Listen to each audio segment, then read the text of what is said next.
Oh boy. Chris Wallace. I'm sorry you're hearing this news, but you know what? Maybe you had it coming. Maybe you should have thought this one through. You know, there's a whole new world out there for media.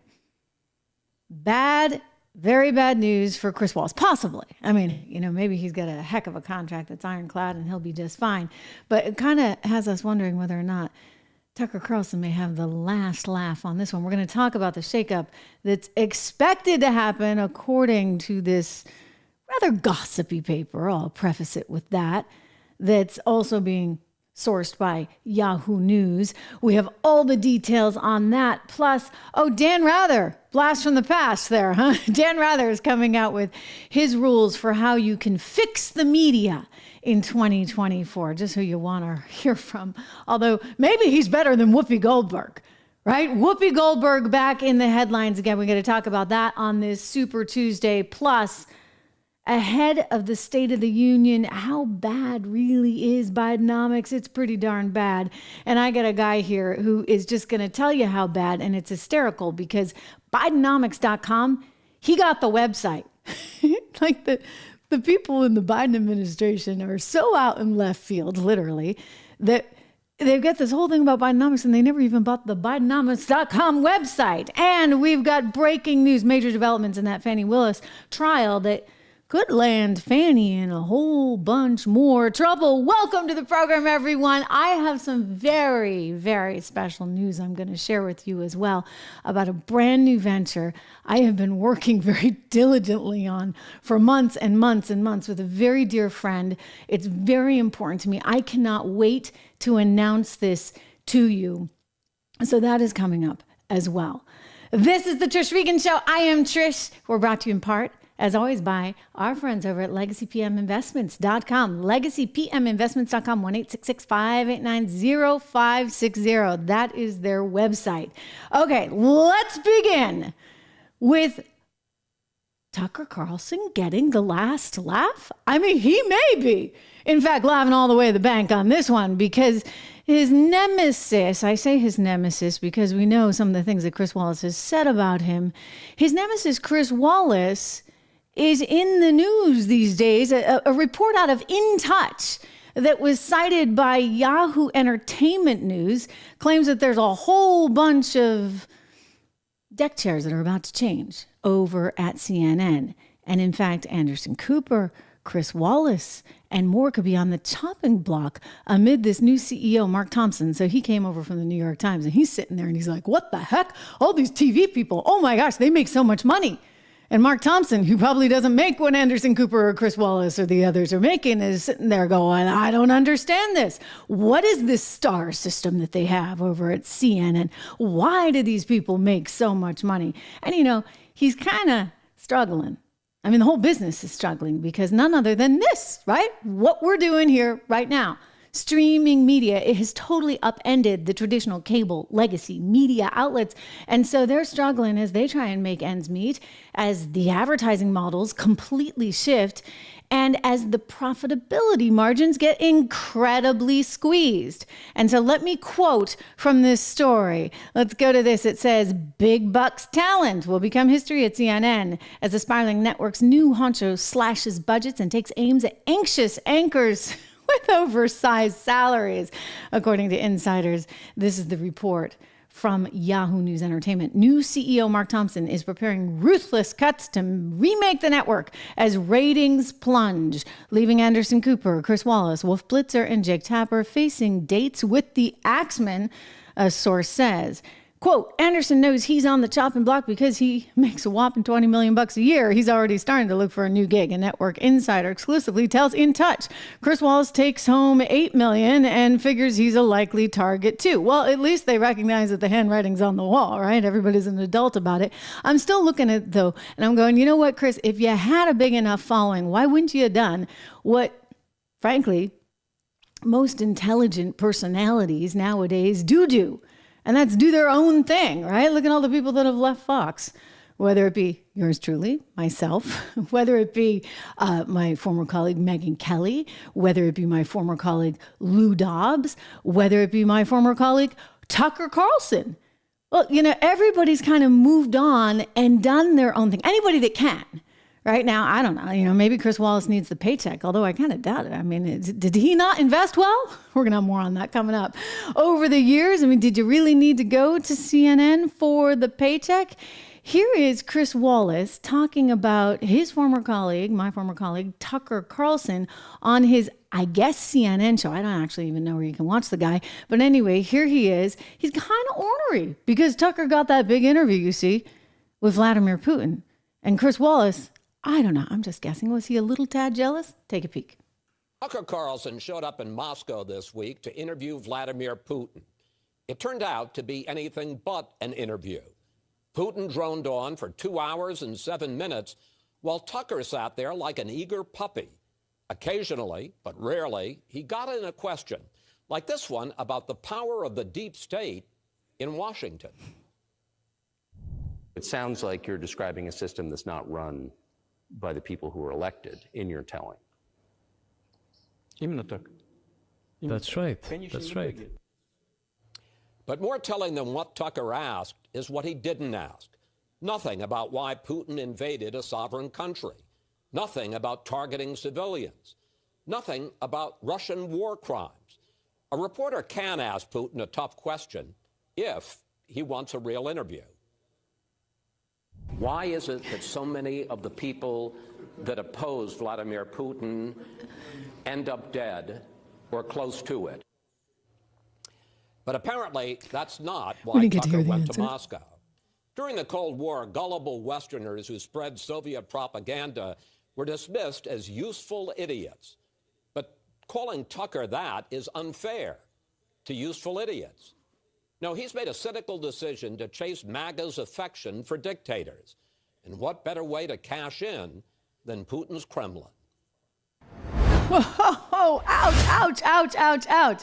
But I'm laughing. I'm laughing actually really hard because it was his way of getting his little interview in there from 2018, maybe, with Vladimir Putin, asking the tough question. Of course, we never got to hear the answer. I would have been kind of curious to hear that. Like, it's pretty clear that somebody was a little ornery about this. I'm just laughing at it because I'll tell you, they think that women are bad in television. Let me tell you, men can be pretty bad too. And I think he's a bit of an example of that. Tucker had a funny thing to say about him, actually, when he was talking to Donald Trump. You guys may have seen this. I have played it for you before, but I want you to take a peek again because he calls him a fussy little man and something else too. Watch. When I debated him, I said, how come, and this was in front of probably not a friend of yours, Chris Wallace. He was the moderator. Not a friend. I said, why is it he wants to be Mike, but he doesn't have the talent? It's one of the little man. He wanted to be his father, but he didn't have the talent of his father was great. His father, little fussy man. His father interviewed me in 60 Minutes. Oh, that was priceless. Really and truly priceless. Anyway, look, I think that whether Chris Wallace goes or not this time around, the reality is such that CNN cannot afford their big ticket anchors anymore because there's been such a remarkable change in this industry. And it's one that we talk about, this sort of connection that you and I have here. And this is a live show. And yes, I see your comments live and I'll get out to a lot of these comments momentarily. Thank you. Oh, that's very, very complimentary of you, Ed Wizard. But the reality is such that in this new day and age, those legacy media networks where everybody's pretending like they have absolutely positively no bias, but they have a ton. Well, those days are over. Hey, I mean, really, just ask Dan Rather. Right? Dan Rather, do you remember him? Do we have this 1987 clip? This is like Dan Rather's claim to fame here because there was a big dust up in a presidential interview. Let's take a look. I find this to be a rehash and a little bit, if you'll excuse me, a misrepresentation on the part of CBS, who said you're doing political profiles on all the candidates, and then you come up with something that has been exhaustively looked into. Mr. Vice President, yes. The President himself, who said he wants all the facts out, he gave up such things as even his own diary. Every principal, including Secretary Schultz, he gave up some of it. Well, Dan, let's be careful here because you're yes, sir, I want you to be careful, Mr. Vice President, because of the problem. I will be careful. Here. It's not fair to judge my whole career by a rehash on Iran. How would you like it if I judged your career by those 7 minutes when you walked off the set in New York? Well, now, would you like that? Oh, we should play those 7 minutes too. But anyway, that is Dan Rather getting into it there with Bush Sr. And Dan Rather wants you to know that he can fix the media. If you just listen to him, then he's got the prescription for how you can really fix the media going into 2024. Listen, I used to work at CBS News. I somehow survived Dan Rather, Bob Schieffer, and Katie Couric. So, all like within the span of a year and a half. So, hey, that's a claim to fame, right? Anyway, Dan, it definitely had a bias. And that was pretty darn evident. I think everybody's quite aware of that bias. So it's sort of funny to hear Dan Rather say, this is how we're going to fix the media in 2024. But these are his ideas. Let's throw him up and give him a little shout out for his little Twitter account. He says, if I may, there's something I need to get off my chest. As democracy remains under siege, it has been frustrating to watch the press, how the press covers politics these days. I am reminded by lessons that came to me during the Nixon years as a CBS News correspondent. By the way, that's part of the problem. Right? They're all still like from the Nixon year era, that entire entourage of people that then was managing news networks. That is the problem, because they all thought because of the Nixon thing that they had to be X, Y, and Z. And well, they're just hardcore liberals as a result. Let's go on to what he says, because he's got his little bit of advice. 1, enough with the both sidism. When one side lies intentionally and repeatedly, they are no longer entitled to the benefit of the doubt. They should be held to account right away. Do not simply repeat the narratives they spew. And yet, let's be very clear. There is one side that's been lying over and over and over again. And you know that Dan is in agreement with that side. Therefore, this whole little charade of his is kind of funny. Let's prioritize live fact checking. Okay, good. Yeah, let's do that. Let me tell you, Dan, you're not going to come out ahead on that side of things. And then he's got number 3, and then he encourages you to go look at his newsletter for the rest. Do we have the number 3? You see how he says if Trump says the sky is green, don't assume it's green. It's so biased, ladies and gentlemen. And what's crazy about this is that he thinks he's not biased. He actually thinks he's right down the middle. And that's the irony of it all. Ask lawmakers hard questions. Yeah, duh. Okay, and then he goes on to promote his newsletter, et cetera, et cetera. But I'll tell you, this is kind of the same old from Dan Rather. He did this, I think, back in 2018. Do we have that clip? He was pushing the same darn stuff. If you're really interested in identifying fake news and figuring out what to believe, if you're truly invested in the work of being a good, informed citizen, may I respectfully offer a short primer. Number 1, understand that trusting a news outlet does not mean they're perfect. No one's perfect.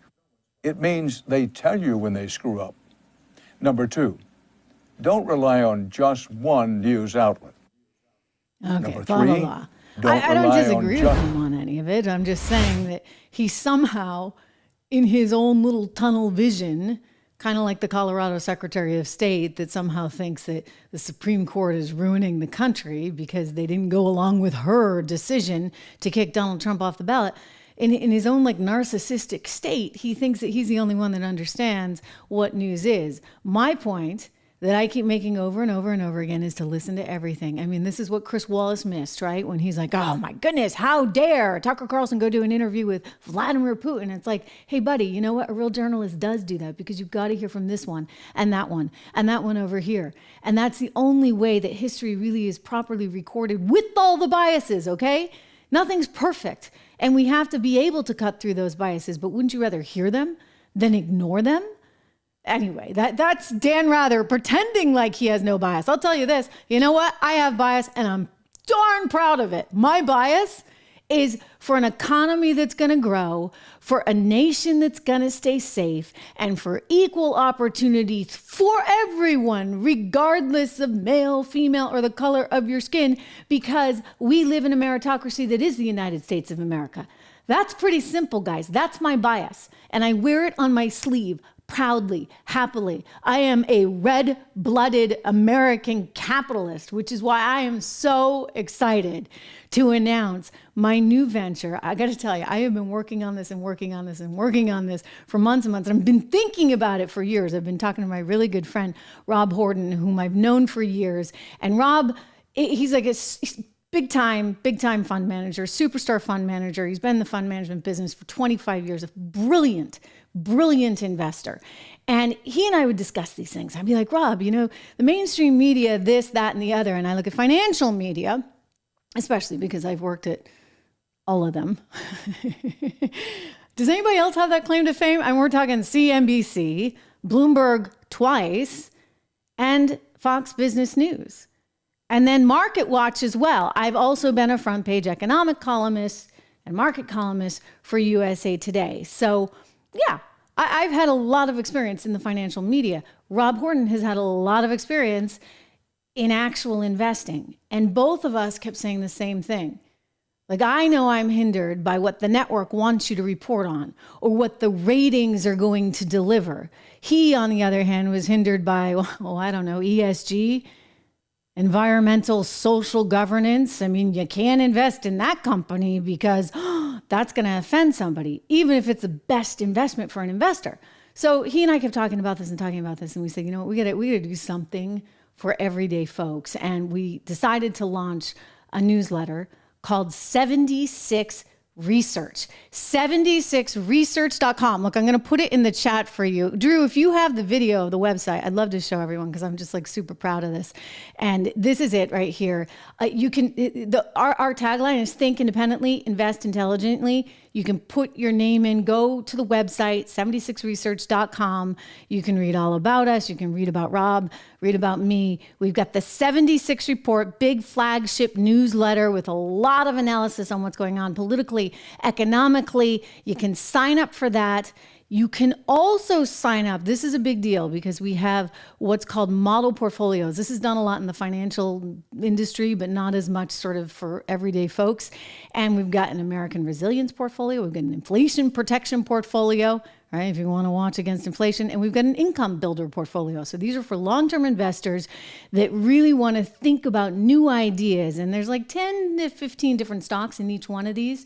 And I'm telling you, Rob is brilliant. I think I'm pretty brilliant myself too. And I just wanted to be able to do this in a really constructive way to help all of you because you've all asked me for investment advice, et cetera. And, you know, I was very passionate about finding a way to really communicate all of this to you because it's important that you look out for yourself and your future and you cut through the noise because trust me, the institutions and the financial media news outlets, they are not going to tell you the truth. They never tell you the truth. They tell you what works for them. So 76research.com, that is the name of the website. You can go, there's a ton of free information. Get our free guide to independent investing. I encourage you to do that. And if one of you guys are in the chat, maybe you can put it up. But if not, hey, you know what? Who says I can't walk and chew gum at the same time? 76research.com. That is the website. So anyway, go check it out. I know you're going to love it. And we can talk about it a little bit later too, because I still have a whole show to get to. Whoopi Goldberg. So long as we're talking media, so long as we're talking about shakeups at CNN and Dan Rather trying to somehow fix the news industry, can we talk about Whoopi Goldberg, please? Because Whoopi Goldberg cannot leave The View soon enough. She will, because much like CNN, Disney is struggling with ABC.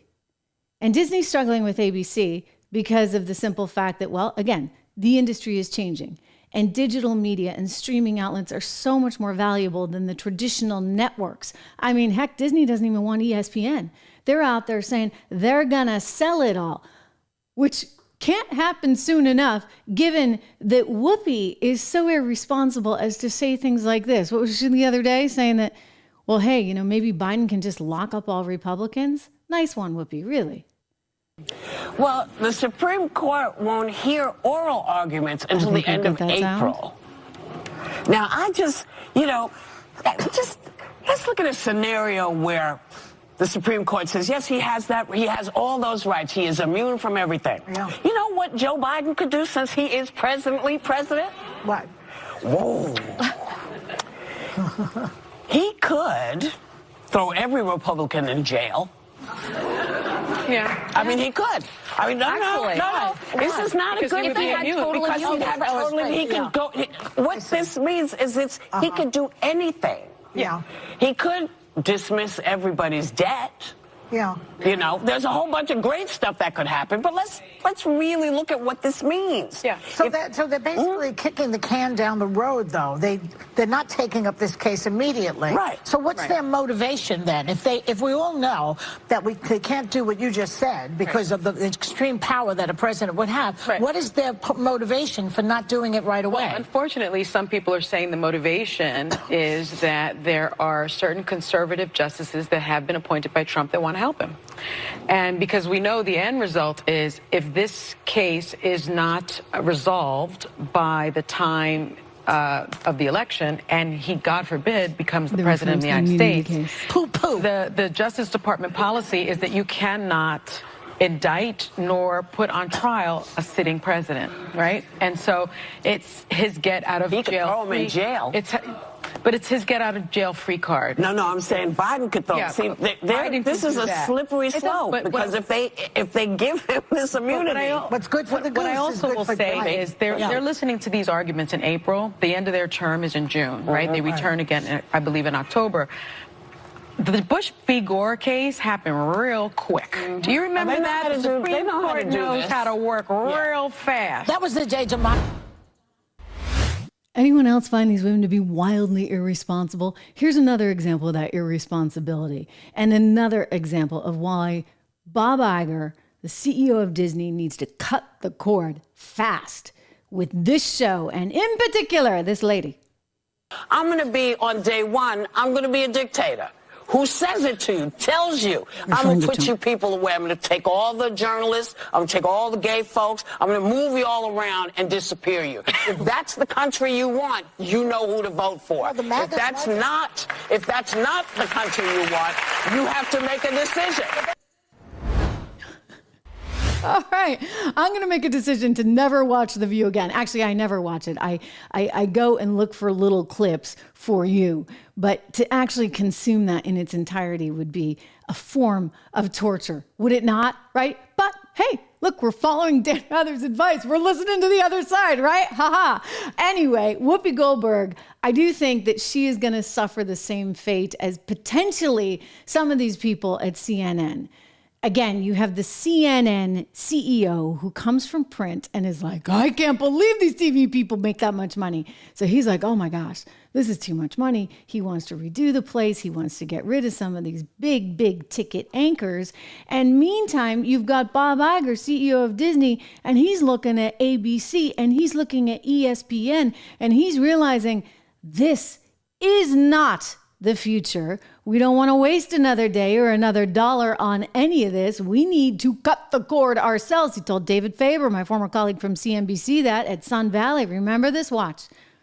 Transformative work is dealing with businesses that are no-growth businesses and what to do about them, and particularly the linear business, which we are expansive in our thinking about, and we're going to look expansively about opportunities there because clearly it's a business that is going to continue to struggle. Well, let's stop there for a second then and let me ask you about it.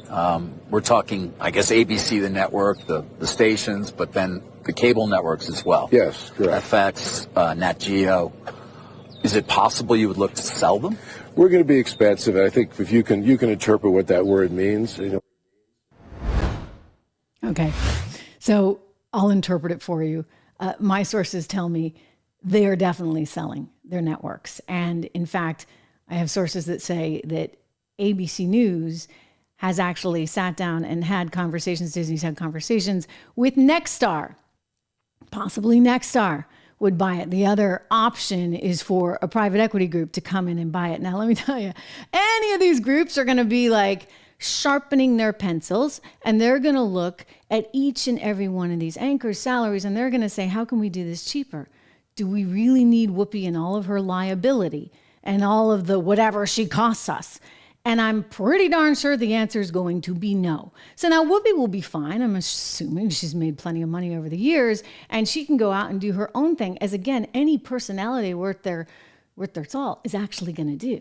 It's probably what Mr. Wallace should have done as well. I mean, hey, say what you want about Dan Rather, at least he did his own thing.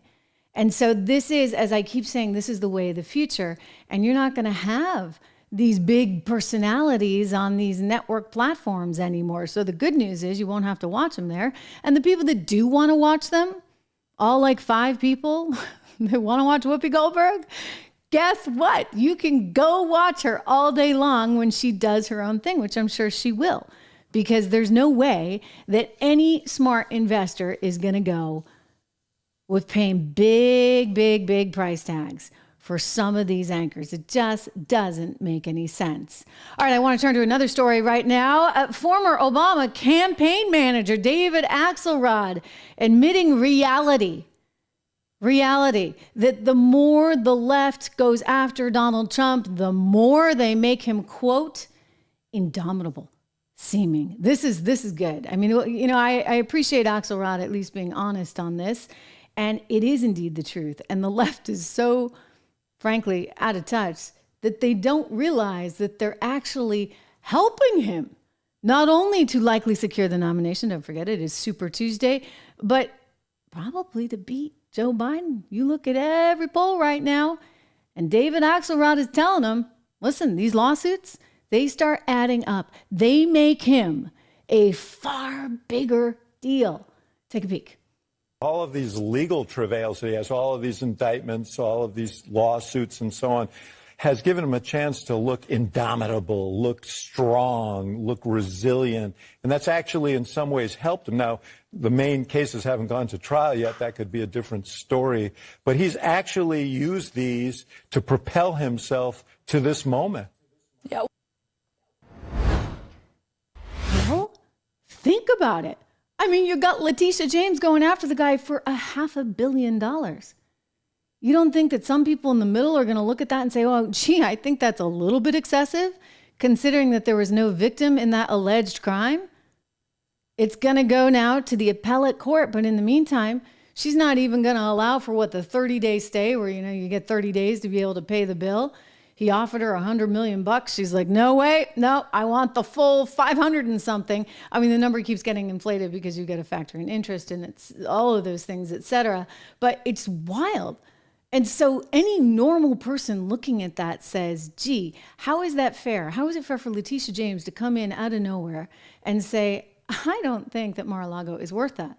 By the way, great report. Actually, it was in Fortune magazine over the weekend about how real estate prices are just going up and away in Palm Beach. So whatever Mar-a-Lago was worth, it's probably worth more, even more at this point. Letitia's like, nope, I don't think it's worth that. And therefore, I'm going to sue you in civil court and hold you responsible for this. And put the judge put a $355 million price tag on him. And then you add up everything else and it comes north of $500 million. Or like I like to say, because this is reality, folks, $500 million. And it's all politically charged. Remember, like, to simplify it a little bit, if you decide to go get a home equity line of credit and you go to your bank and you're like, hey, I would like a home equity line of credit. And they say, well, how much is your house worth? And I say, you say it's $500,000. My house is worth $500,000. And they say, well, we're going to send an appraiser out there to look and see if your house is worth $500,000. And then we'll make a decision on whether or not to lend you the money. Now, if the bank decides it's worth $500,000, the appraiser decides it's worth $500,000 and they lend you the $500,000, then you pay the money back. I'm sorry, like, where's the problem? Well, Letitia's out there saying, no. I think your house is worth only $350,000. And you're sitting there going, well, what the heck is this Letitia James coming into my private business between my banker and myself? Right? Now, I mean, granted, he needs to be careful about the square footage. I think he said it was one thing when it was really another, but he did have a lot of little asterisks in there saying, do your due diligence. In other words, none of this is verified. Do your own diligence. It was the bank's decision on whether or not to lend. The bank decided to lend. The bank got paid back, and yet Letitia James swoops in and hits him with $500 million. David Axelrod, ladies and gentlemen, is positively, absolutely right. The more they go after him, the more extraordinary he appears. Because people are like, hey, you still haven't got him. The Supreme Court had to weigh in after the state of Colorado said we're taking you off the ballot. I believe the state of Maine tried the same thing, and then you had Illinois as well. And so all of these things start to add up and effectively are helping him to become a stronger candidate than ever before. And you look at every single poll that comes out, and every single one tells you the same thing. He's consistently 5 to 6 points ahead. Joe Biden was quoted today as saying, no, I'm ahead in the polls. I'm ahead in 5 of them. It's like, no, buddy, you're actually behind 5 points in all of them. I think there was only one in the last month that showed anything different. So here's the reality of the situation at present. Donald Trump stands every shot of winning, and the left is going to go absolutely bonkers between now and 2024. All the more reason, make sure you subscribe, make sure you hit thumbs up, like, share, do all those things, because it's important for us to have this connectivity and to be able, right, to get the message out and speak to each other. I have some very big news to share with you on Donald Trump. You know, I have my sources, and in talking to some of my sources, including some sources close to the campaign, I just heard a new name that I guarantee you haven't thought about for vice president at the top of the GOP ticket alongside Donald Trump. This is very, very interesting to me, and I want to kind of preview this a bit. Donald Trump was on Fox and Friends this morning by phone, and he was talking about the need to claim back a city like New York, which is clearly struggling with a lot of issues, from the economic struggle to the border struggle that's affecting them so significantly. Take a listen. You've gained ground, 20 points with black voters. I mean, what's the operation going to look like in this general election? I hear from your advisors that there's going to be no city left behind. We're going after everything. Look, we have a different country than we had even 2 years ago. This whole migrant invasion of our country, destruction of our country. You look at what's happened to New York and Chicago. You look at what's happened to Los Angeles. We have a much different country in many ways, but also from a voting standpoint. People that were modestly happy 3 years ago are devastated right now. Their country has been invaded. They can't go to hospitals. They can't go to schools. They can't use their playgrounds for their kids. They cancel out the little leagues. I read today where little leagues are being canceled out all over the country because you have migrants living all over the parks and the fields. Our country is a mess, and right. I think you have a much different country than you do. We're going to make a heavy play for New York. We're going to make a heavy play for Virginia, states that generally don't go Republican. I think they're going to go Republican in a lot. I think they've got, frankly, I think the Democrats have themselves a big problem. And I think he's right. Anyway, he's making a point that he wants to go for these areas that historically have always been Democrat strongholds. Well, what's a way to do that? He said, I want to make a play for New York. So this is very interesting, you guys. Again, a name that you haven't really heard before. Drew, do we have the sound of former President Trump talking with Brett Baer?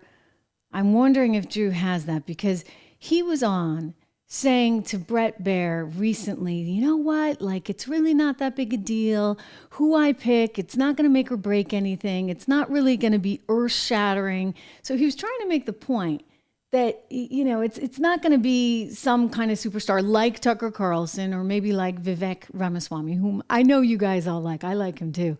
But let's watch him, Donald Trump, with Brett Baer here, and take a peek. You said in our town hall that you had an idea, or you might have already decided about your VP pick. When do you think you're going to make that?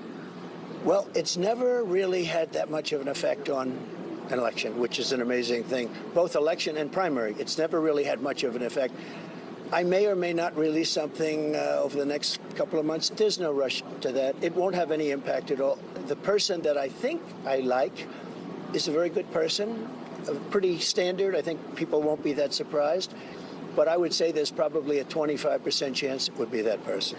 Is Senator Tim Scott on the list now? No, he's a great guy. You know, he endorsed me. There's an example. Nikki comes from South Carolina. Tim Scott is from South Carolina. But if you look, the governor, great governor, another senator, Lindsey, we happen to like Lindsey. But Henry McMaster knows her very well. He endorsed me. it's very hard for a governor to endorse somebody when you have, Henry McMaster was the lieutenant governor under her, and he endorsed me, and he's going to be here tonight. In 15 minutes, you're going to be watching him speak. I'm going to introduce him. He's a great guy. He's done a great job. So almost everybody in South Carolina has endorsed me. What does that do? Okay. So you heard him say, it's not going to be like that earth-shattering, and he's kind of trying to temper everybody's expectations. But we also heard him say he wants to make a play for New York. So there's one guy out there that we have not been talking about. And what I hear through the grapevine is he doesn't really care about, you got to pick a woman or you got to pick a minority or this, that, or the other. Like, he's not... He's a true believer in the meritocracy, right? It's like, okay, who's going to help me win this thing? And I don't think he's as obsessed with checking a particular demographic. And so the name I'm hearing is the congressman from New York, Lee Zeldin. Representative Zeldin from New York. Take a look at him here. He was recently on with Martha McCallum, and he's talking about how so many representatives in New York have had success as Republicans, which you'd be kind of surprised about. But it shows you, it sort of joins with what Donald Trump was saying about how people, even in New York, which was forever like blue territory, are saying, I don't think so. This isn't working for me. Watch Representative Lee Zeldin. I was running just a couple of years ago. The migrant issue, the border crisis, wasn't even a top 3 issue back then. Obviously, it is now. President Biden's numbers are worse. Kathy Hochul's numbers are worse. Eric Adams's numbers are worse, too. And people look at New York and they say it's a blue state because of these very populated blue counties in New York City. Staten Island obviously excluded, but you look at the rest of the state and you're trying to understand how does New York elect a congressional delegation November 22 that has 11 Republicans. It's because a lot of the suburbs and rest of the state they vote red. They're ready to vote for President Trump. You just posted that stat as it relates to the Jewish vote in New York. We've seen this over the course of the last few administrations, from President Obama and the Iran nuclear deal to President Trump coming in, and from moving the embassy in Israel to Jerusalem, withdrawing from the nuclear deal, signing the Taylor Force Act into law, recognizing Israeli sovereignty over the Golan Heights, signing an executive order to combat anti-Semitism. And then President Biden comes in and it rolls back a maximum pressure campaign against Iran, is a little bit, trying to straddle both sides post-October 7th, as he has an issue within his base, within the Democratic base, there are a lot of people who support the pro-Palestinian position, and some of them, outwardly supporting a pro-Hamas position. So that's something that President Biden's dealing with. So the rightward shift, you point out the Jewish population, we see with the Asian Americans, with the Dominicans, and more. And the last thing I would say is you show that Siena College poll for 4 consecutive months. This has shown a competitive race, Biden versus Trump statewide. So if there's one Siena College poll that shows a close race, you say, maybe it's an outlier. But there's been 4 consecutive Siena College polls, and they only poll 22% Republican, but the turnout is always higher. That would be by far the worst Republican turnout in the history of the state. Clearly, there's going to be more Republican turnout than that Siena College poll showing a close race. So if Donald Trump wants to make a very, very big push for New York to show that he's firmly with Israel, that he is strongly against Iran, that he's the opposite of Biden in those respects, maybe the answer is to have Lee Zeldin as his vice president. Wow, right? Think about that. Let's all digest it. We can talk about it at the end of the show because I know you're all weighing in on that. But it's a name that we haven't discussed before. And it's a name that could be very important to him. And by the way, good luck. Rachel Maddow, MSNBC, and the rest of you, you keep wanting to make these horrendous comparisons with, the worst leader in modern history. Good luck doing that, considering that Donald Trump has a Jewish son-in-law, a daughter who is converted to Judaism, Jewish grandchildren, and then might go with a Jewish vice president. That's going to be a hard narrative for the left to really fight. And look, New York is different. Even when it comes to the lefties in New York, they're different, which is why AOC, Alexandria Ocasio-Cortez, is trying to back away from some of her early comments that she was making that were anti-Israel in nature when she was standing with the squad, remember? You got to see this, guys, because I'm really kind of shocked. I saw her pretty triggered here. She went into this just wild rant, absolutely wild rant, because protesters ambushed her at a movie theater. She was there with her boyfriend, and they were seeing some movie, and they confronted her about her stance on Israel, her stance on Gaza. They don't feel that she is pro-Palestinian enough. And watch the aftermath. Take a peek. Cut it, and you're going to cut this, and you're going to clip this so that it's completely out of context.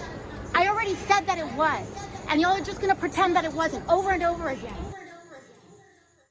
You're not helping these people, and you're not helping them. You refuse to. You're not helping them. Ooh, okay, so she's pretty angry. It was a little much. I don't know if she needed to get that angry. It just seemed like one little lonesome guy there. But she's flipping out. I think we kept it clean because there might have been some bad language in there too. I'm not positive, but I know that she was pretty triggered. And her problem really is because she needs to kind of have her cake and eat it too. She's trying to walk two sides here of this challenging issue. She's got the extremists on the left that really are very anti-Israel, while simultaneously she's understanding that, hey, everyone in Queens that she's representing, they're not anti-Israel. And so this is the opportunity, again, for Donald Trump. This is an opportunity. Can he take New York? I think he can. He told us he wants to take New York. And if you listen to what Representative Lee Zeldin was saying, this is a land of opportunity for conservatives. And so think about that. It's really, it would be amazing, just amazing. It's kind of like when he took Pennsylvania in 2016. Just incredible stuff. But look, the Gaza situation clearly is a problem for President Biden. He came out very pro-Israel originally. He's been backing away from that. You got Kamala Harris, who broke ranks with the administration over the weekend and said that she was all for the ceasefire and we had to have a ceasefire. And it's just like, wow, you break ranks? You're the vice president and you're breaking ranks with the president? What's that about? Oh, I guess they just want to appease everyone, right? You can have a little of this and you can have a little of that in the Biden administration. So today she's caught talking about this issue, about how she wants a ceasefire, et cetera. And I got to tell you, her language just turned once again into word salad. I'm like, how can this woman be talking about such sophisticated and frankly extraordinarily important and delicate topics while saying things like, let Hamas do their thing? What the heck does that? I mean, look, we just got that report from the UN today. I don't want to get into it because I'm probably going to start crying if I do. I mean, it's just disgusting what happened on October 7th and the way they victimized women. It's absolutely uncalled for. And the fact that she's negotiating with these terrorists, I'm sorry, this is just wrong on every single positive level. Yet here she is, and she can't even say it right. And I'll tell you, the president has been an extraordinary leader in getting us to this point that we have the 6-week deal. And so Hamas needs to do its thing, as I talked about yesterday in Selma. We all want this conflict to end as soon as possible, and how it does matters. Do their thing. I'll tell you, this is increasingly now an issue of Joe Biden's age, as the New York Times reported over the weekend. Not just his age, I guess his lack of capacity to really deal with some of the most challenging issues facing our country, facing our border, facing us internationally, facing our economy, all of these things. And the fact that she would be president if anything happens to him. So when you go to vote in 2024, it's really not Trump, who we assume at this point will be the nominee. It's not Trump versus Biden, but Trump versus Kamala Harris. Remember that. Think about that. It's Trump versus Kamala. And I'm pretty darn sure that Trump's going to win that one all day long. It is Super Tuesday. Voting is underway in 14 states right now, 14 states and America's Samoa. And one can anticipate, there you go, nice little nifty graphic, courtesy of our friends over at Daily Mail. I thought this was great. They just lined it all up. You got Vermont, Massachusetts, Maine. You got Minnesota, Tennessee, Texas, Colorado, California, Oklahoma, Arkansas, Alabama, North Carolina, Virginia, Utah, Minnesota. I don't think I missed any. We have Tennessee as well. Alaska, which is going to come in very late. And, of course, America's Samoa. So this is kind of like the big day, right? This is the big sort of moment. And I'm just saying, what's going to happen to Nikki Haley? Seriously, guys, what is going to happen to Nikki Haley after today? So apparently she has nothing on her calendar. Wow, she had some $14 million to spend on her campaign. It took her all the way through today. I'm told she's in South Carolina today. She has put together some kind of coalition in Louisiana, which will be coming up soon. And she's got some ground game going on there. But I'm wondering what happens to Nikki Haley after tonight. With nothing on the calendar, is this her moment to say, okay, well, I had a good run at it. It's over. A lot of people say she wants to cling on until the very, very end in hopes that something happens to Donald Trump from a legal standpoint. The problem with that, of course, is that even if something happens to him from a legal standpoint, I don't think she's going to be the one that they shoe in as the nominee, because she's broken ranks effectively with Donald Trump. I mean, one of the things she did successfully early on, and which kept her in the race, was she's sort of like, okay, paying homage to him while simultaneously trying to differentiate herself. But it's been very hard for all of these candidates. It's why I said from the very beginning, Ron DeSantis really didn't stand a chance, because Ron was trying to run to the right of Trump. She was trying to run to the left of Trump. And there just wasn't any room really on either side. The base is with Trump. And so Nikki Haley, consequently, is going to have to figure out her next step, which, hey, maybe will be at Northrop Grumman or Lockheed Martin or one of those great places. I don't know. We shall see. Hey, listen, we have some major news I want to get to on Fani Willis, because this could actually blow the entire trial up in ways that would be extremely beneficial for Donald Trump and extremely negative for Fani Willis. But so long as we're talking about these issues that really, really matter in the election, one of them happens to be Bidenomics, right? I mean, Bidenomics, by all measures, is, I think you can just flat out come and say it's been a total failure.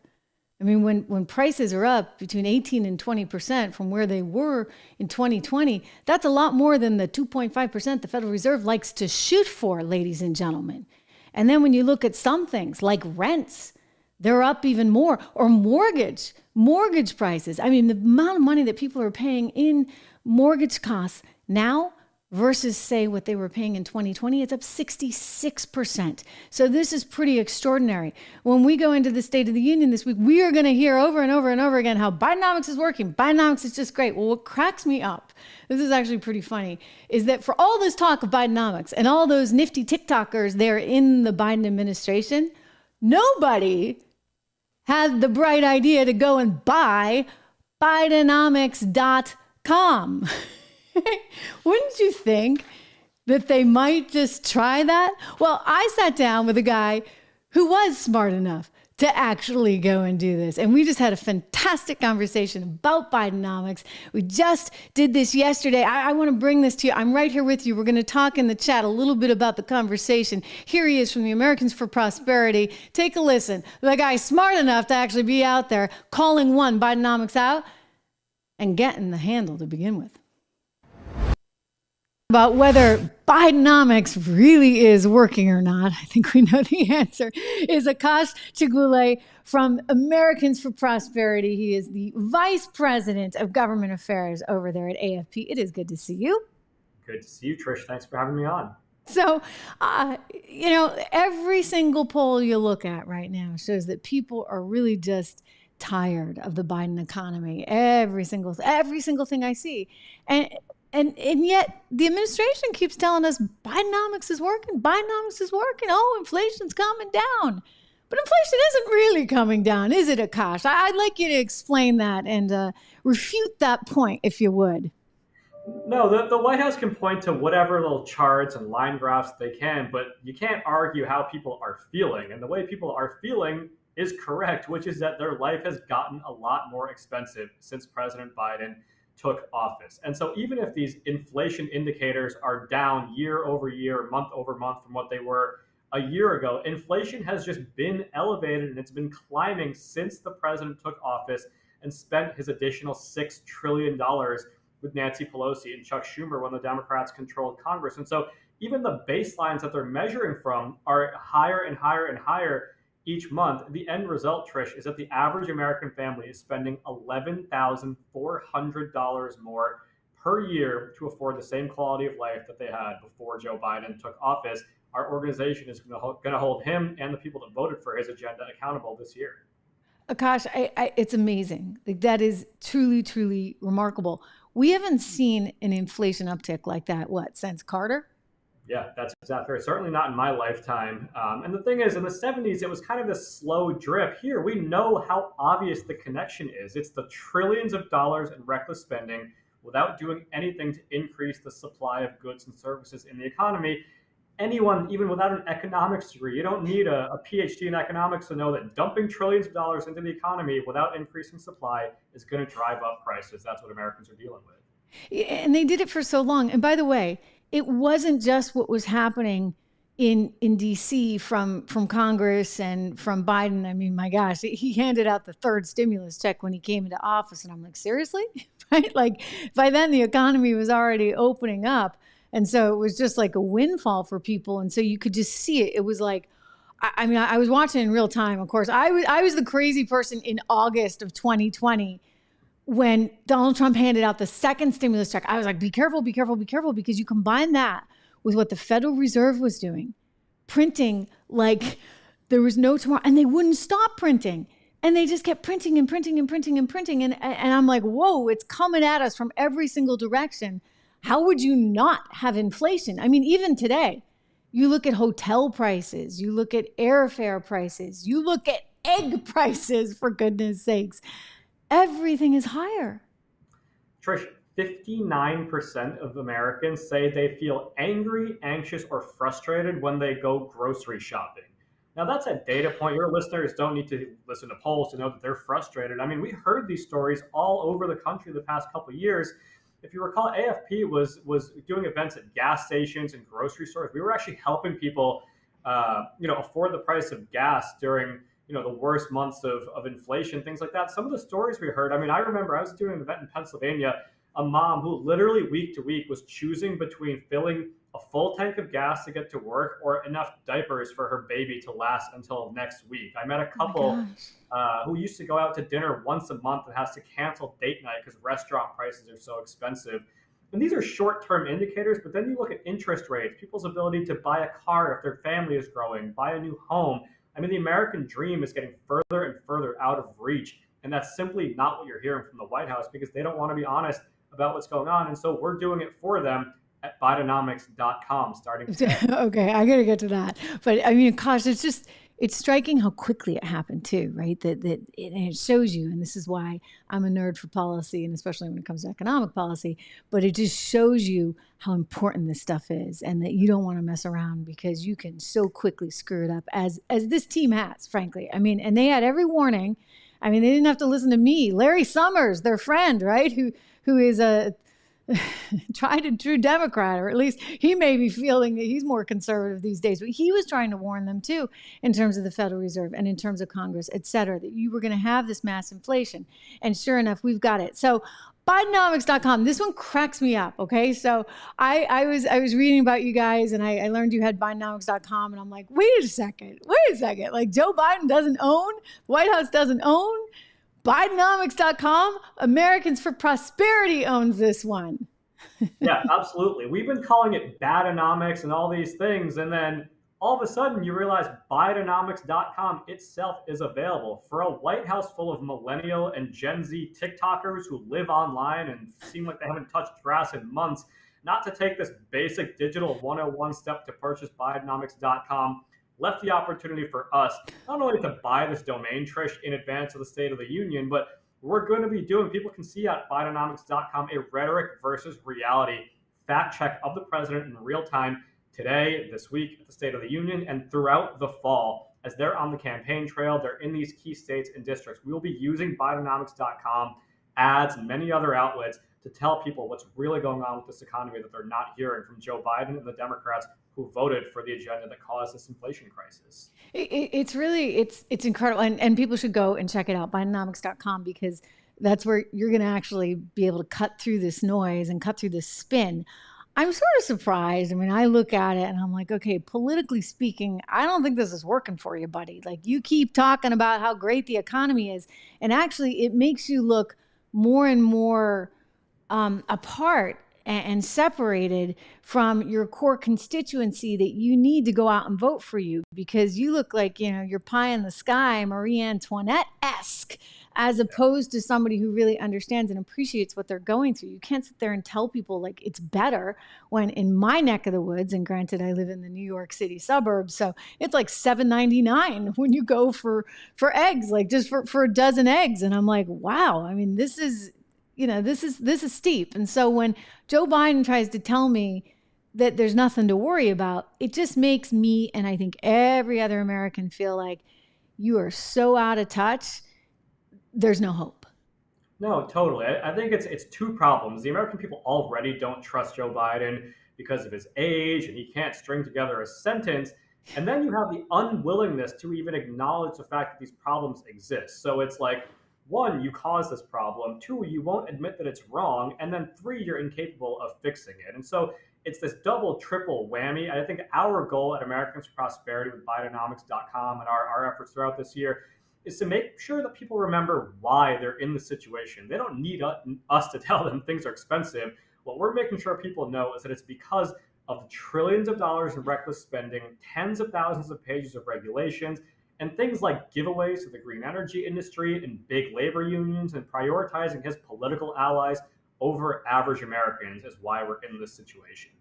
Akash, I never got that one either. I mean, from a national security standpoint and from a healthy economy standpoint, it seems very logical, right, that you would want to ensure that you have the most energy possible, certainly within your own market space that you can have more control over.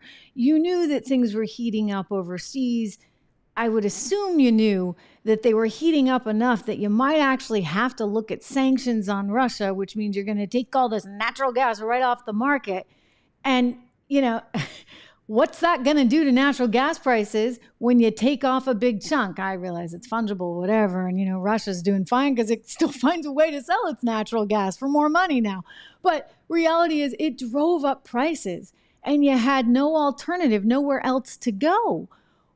It's like the left hand's not talking to the right hand. I mean, again, none of this is, you say you don't have to have a PhD in economics to figure this out. I mean, it seems, again, pretty obvious stuff. You're going to take off a supply source and you got nothing to replace it with. And you think it's okay because the average American should have to pay for that? Like they're taking it on the chin. They're the ones feeling the brunt of this pain.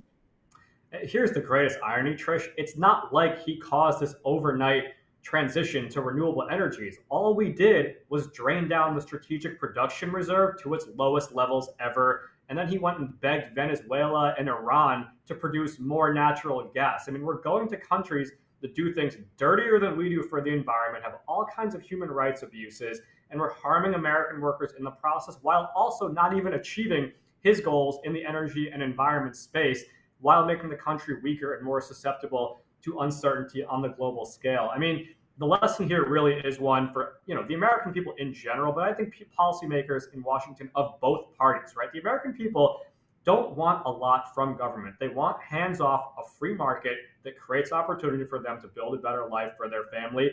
We don't need what the Democrats have been pushing for the last 4 years. What we need is for Republicans to get the message that this is what Americans want to hear. This is the kind of leadership they want. Common sense, limited government, free markets, and Hear, hear. My thanks to Akash. It's just amazing. Bidenomics.com, and you got to check it out because it's the truth. It's the truth on what's happening in our economy right now, even though Biden's going to try and spin something totally insane when you hear him at the State of the Union. And when you hear him every day, right? Like they got their talking points. And I'm like, guys, if you were smart, you would actually be honest with Americans. The Americans appreciate that transparency and that honesty. It's what Donald Trump actually did a really good job at. Sometimes too good a job at, right? Like sometimes he was too honest, and that's what totally freaked out the so-called deep state, which is why you have all of these lawsuits coming at him from every which possible way. Breaking news to bring you on the Fani Willis affair. Pun intended. Okay. Brand new story in the New York Post shows that, well, there's another witness there that is going to be a problem for Ms. Willis. This is a witness who's prepared to testify according to documents filed by a co-defendant of former President Donald Trump, David Schaefer. So these court papers show that a prosecutor named Cindy Lee Yeager, she overheard a conversation in which Fani Willis was warning her boyfriend, Nathan Wade's lawyer, that they're, quote, coming after us. The direct quote is, they are coming after us. You don't need to talk to them about anything about us. Willis is alleged to have warned Terrence Bradley, the lawyer for Nathan Wade, in a September 2023 phone call. So again, this story being reported first by the New York Post, a new witness, quote, could testify Fani Willis warned her lover, Nathan Wade's former business partner, to stay quiet about their affair. This is a pretty explosive filing, shall we say, a very, very explosive filing, because this complicates it in new ways. See, at issue here, and this is something that the ladies on The View don't understand. I played you some of that sound yesterday. They really, really fundamentally don't understand it. But at issue here is the timing of the relationship, because Fani Willis went out and hired this guy, Nathan Wade, who had no experience really doing what he would wind up doing. And he was there to go after Trump with her. Not the best choice from a work perspective, but also from a personal perspective, because she effectively just kind of hired the guy that she was allegedly having a thing with. It has now been discovered that he visited her house, according to Trump's legal team, some 35 times, and that there were some 2,000 phone calls, and that there were some 3,500 text messages. Like, I don't know how anybody texts that much ever. Like, that's really quite something. But at issue, of course, was the timing, because if she's hiring somebody and then he's taking her out to dinner and he's taking her on multiple cruises, which she allegedly paid him back in cash for, that was a whole thing. That was kind of funny during her testimony. Then she stood to benefit financially. Right? That's the issue. If she was benefiting financially, then she was effectively taking money from the taxpayers in a fraudulent type way. And now it gets worse, because now she allegedly is lying about it. You know, remember when Martha Stewart, she was in deep trouble. She wound up in jail for this because she lied to the SEC. It wasn't even that she was entirely off in what she had done, as we can all recall, that insider trading thing. It was that she lied about it. You see, the lie itself, I mean, and this woman should know better. Fani Willis, she's supposed to be a lawyer, is she not? And yet there she is, according to this Cobb County, Georgia prosecutor, Cindy Lee Yeager. Apparently, she was telling the business partner of Nathan Wade that he needed to stay quiet about the affair that she was having with Nathan Wade. Really, really quite something. I mean, I actually think that this could put her in a whole new set of trouble. But let me point out that they did say that they were only romantic. This is under oath, by the way. Willis and Wade were saying under oath. Again, this is why it's so, remember Martha Stewart, okay? She's just escalated herself into a whole new host of problems here, Ms. Willis has. Willis and Wade have said under oath that they were only romantic between 2022 and 2023, long after the case started. In other words, They got together when they were working on the case. Not that it makes it necessarily any better, but the reality is if she went out and hired this guy just because she was having a thing with him, and then he's taking her on cruises and this, that, and the other, and suddenly he's making more money than he ever made before, of which she's benefiting from that financially speaking, well, then you've got a really, really big problem. You couple that with potentially lying under oath, and I'm telling you, this is a headache. I mean, I don't know what the penalty is. I'm just going back to the Martha Stewart example. I mean, could Fani Willis herself find herself in jail? It's entirely possible. So at a hearing over whether to disqualify Ms. Fani Willis last week, I'm reading directly from the New York Post article now, Bradley claimed on the stand that he had no knowledge of when the two prosecutors started dating. That would be the business partner to Nathan Wade. So he's apparently doing exactly what the Cindy lady said she overheard Fani tell him to do, because Fanny's like, oh, it's not in their business, not in their business. The filing says Yeager, that would be Cindy Yeager, would swear under oath that that was at odds, Bradley's testimony, with what Yeager heard in person, that the romance began in 2019 during Willis's district attorney campaign. Amazing, because, Willis was so proud. She went on this little TV show, this like public access TV show where she was like, the people of Fulton County deserve somebody who's not going to be sleeping with their employees and benefiting financially from taxpayers. And I'm like, oh my goodness. I mean, be careful where you start heading, Fani, and the things that you're saying.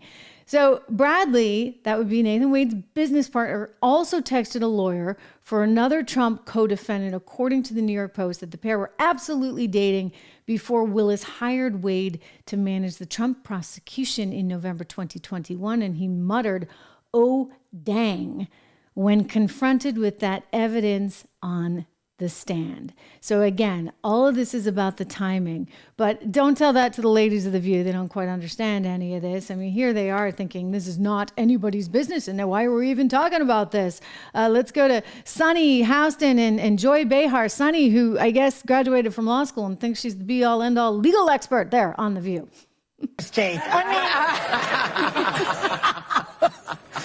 Okay, so defense attorneys are making the case for what they call a conflict of interest.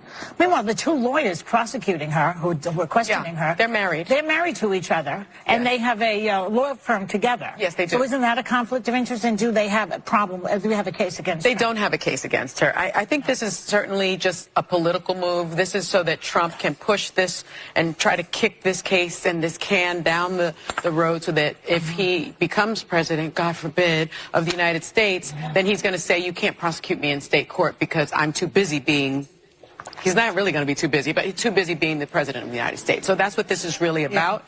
And Georgia has a law in place that it is not unethical or illegal to have a romantic relationship with co-counsel, even opposing counsel. Can you imagine that? The only thing, because I would imagine in Georgia and all places across the country, men would not be able to practice law if it were. So explain.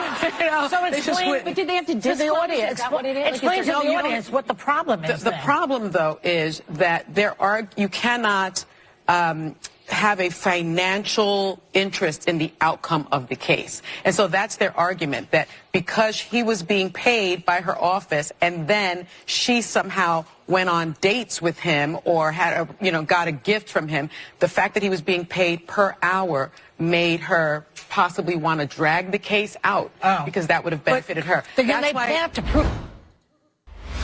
Yeah. Okay, so at least Sunny was willing to admit that. However, they still keep taking issue with all of this because, you can't go after poor Fani. Can't go after, she checks every demographic box, which, by the way, she kept saying and trying to make an issue of on the stand and at church as well when she was awarded some kind of award. Listen, I actually think this woman is going to have some major, major trouble ahead.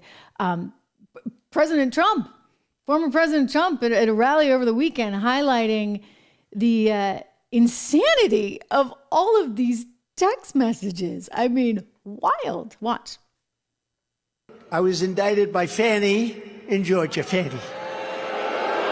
How did that work out? And her lover, Nathan Wade. And they hired him for almost $1 million because of his great experience. Of course, he didn't have any experience. He had experience in something else. You know that. A lot of experience. He's funny. He's funny. Oh, we don't have the rest of it, too, because it goes on. He's great. He's like, oh, Melania and I, we've got a great relationship. I don't think I've sent Melania 3,000 texts. She hasn't sent me 3,000 texts. Like, I don't think anybody sends 3,000 texts or has 2,500 phone calls. I mean, it's pretty darn funny stuff. But again, ultimately, it's going to be a problem for Fani Willis.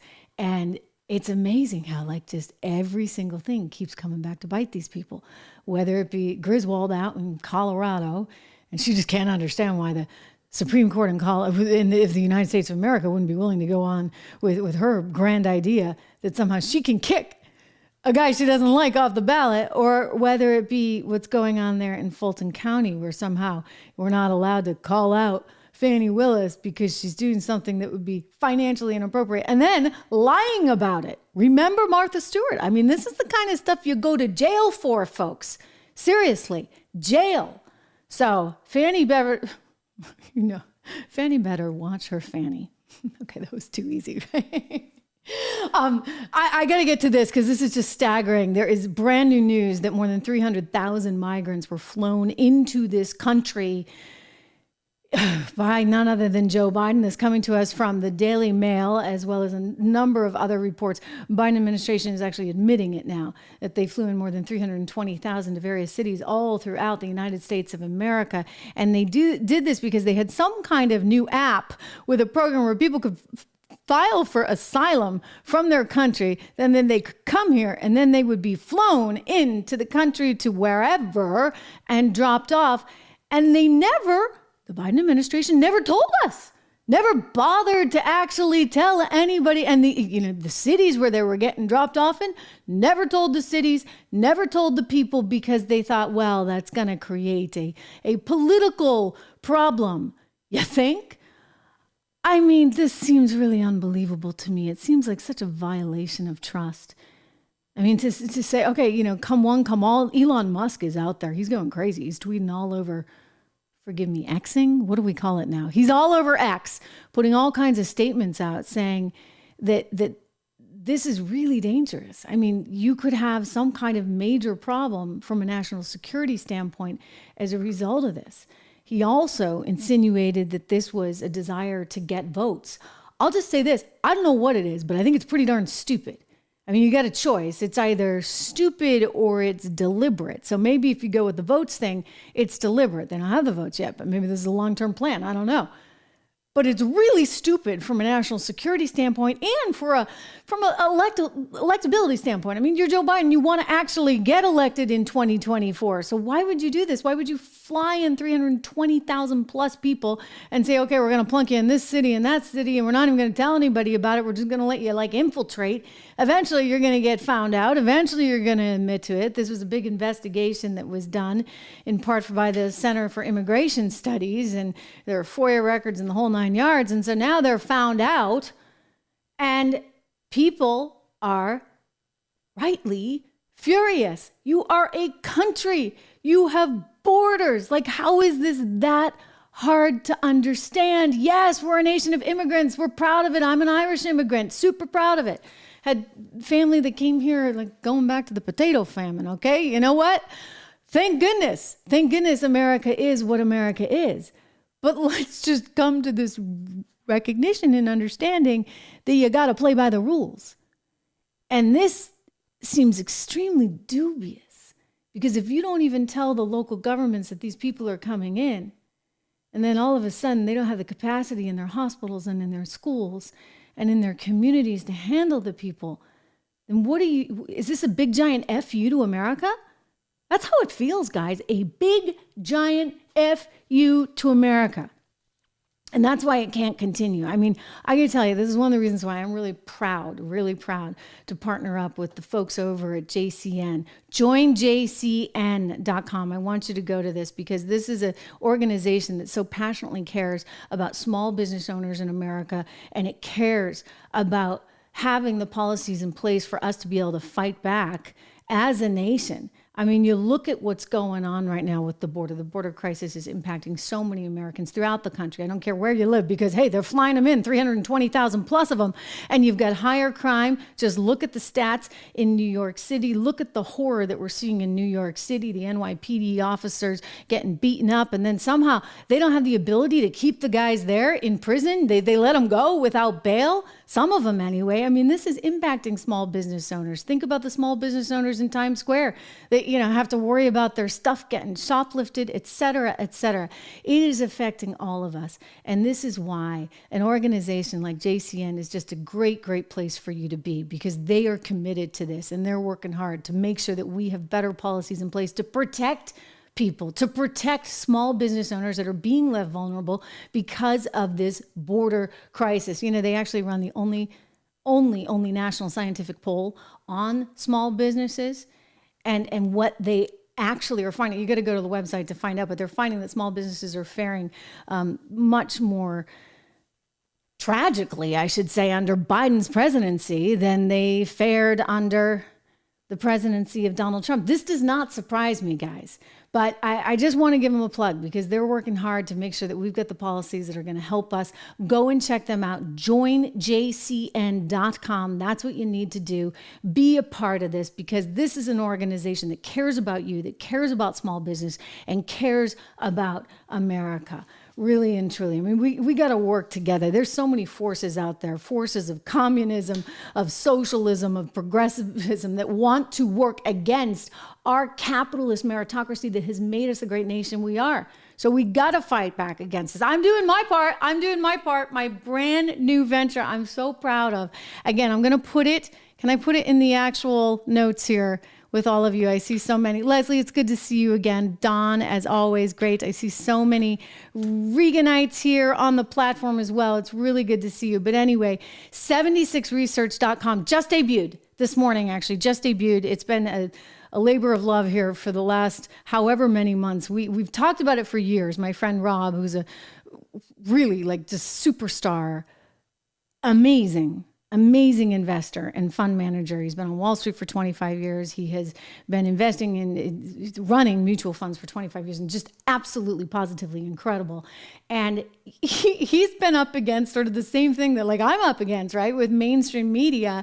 He's experienced it from the financial side. And I'm like, what's tragic is that everyday American investors are getting lost in all of this. So what can we do collectively together to help people cut through this noise and to understand what they should be investing in for the long term? So I want you to go check it out. Do we have the website? Maybe you can throw it up there again if it's handy, Drew.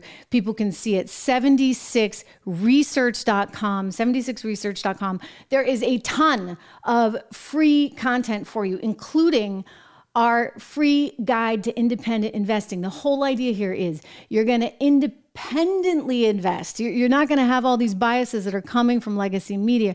You're not going to have the biases that are coming from the likes of the Wall Street, frankly, that say, okay, you can only do this, you can only do that. So you can sign up. There's a bunch of free stuff. You can get the 76 report, which is our flagship newsletter. Guys, it's cheap. I deliberately did this. I deliver this, as I said, it's a labor of love. So if nothing else, you should get the actual newsletter, the flagship newsletter, the 76 report. You know why I called it 76 too, right? 1776. We can talk about that another day. But anyway, we've got lots of different portfolios for income building, for resilience, American resilience, and also the inflation protection, which was really important to me. I said, Rob, you know what? I'm worried about inflation. I want people to have a way to protect themselves from inflation. And there's a lot of different ways to do that. We've talked about some of them here. And so these are some of the offerings there. We We also have a Founders Club offering for you too. So I encourage you to go check that out. Again, it is 76research.com. You can watch a little video with me and Rob, and you can read and explore all of those great things. I love seeing you here. We have so much to discuss. Super Tuesday happening tonight. Who do you think's going to win? Who is the GOP nominee going to be? Dun, dun, dun. Let me know in the comments below, and I'll see you tomorrow.